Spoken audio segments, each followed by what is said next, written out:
All right, what everything of the Me Too movement, ensnaring one Bill Cosby is an incredible prize. Now, of course, his lawyers are doing their damnedest to make sure that he doesn't go down in history as being that most famous of prizes. But right now, he is looking at potentially up to 30 years in jail, found guilty on all counts against him. Fox News contributors Gianno Green and Gianno Caldwell on all of the above. Gianno, what do you think of that? That this is just its most high-profile catch, if you will, and it changes things going forward as women press their case now against men who they argue have violated their trust.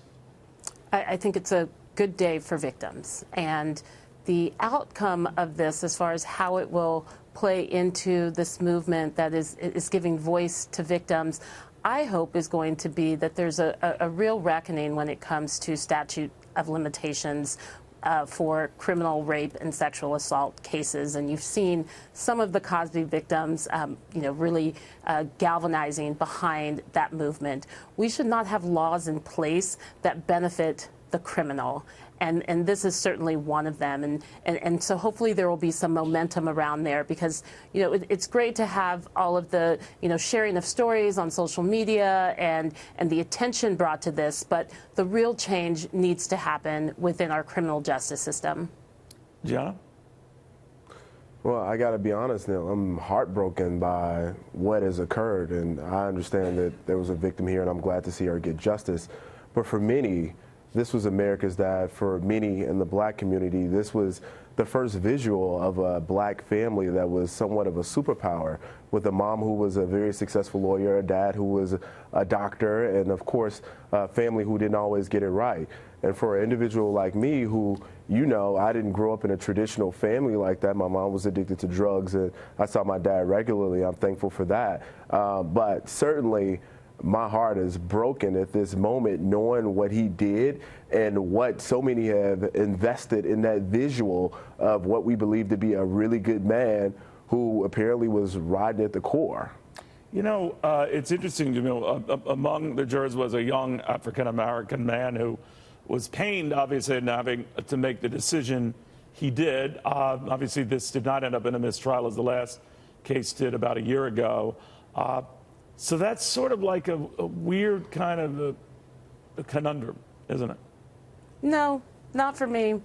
Not for me, as someone who's been a victim of sexual assault, someone who I don't think there's any woman in my life who has not been a victim of sexual assault or sexual harassment. So my heart swells with pride that we have moved to this place in this country where it doesn't matter how famous you are, it doesn't matter your celebrity status, or if you're America's dad, that there will be accountability for these crimes. I guess I'm just a little bit tired of the kind of woe is he approach to this, the pain that these women, the victims, 60 of them, one in this criminal case, but 60 women who've come forward, the pain they've held on to for decades, that's the pain that today has finally been rectified, or can start to be rectified. Gianno, do you get a sense, and I was trying to relate this young man's sort of confusion, maybe the way it was portrayed, of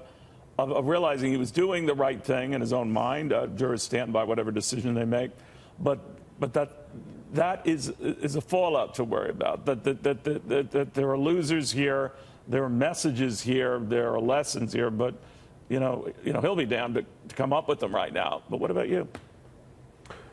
So I think Bill Cosby is obviously a monumental figure. He's been so, and he's broken through the bounds of race, what people think African American can be in whatever particular circle. So I get that, and I understand that there was a heavy weight on this young man. But as Gianno said, and I definitely didn't know that about you, Gianno. I'm sorry to learn that you were a victim of sexual assault.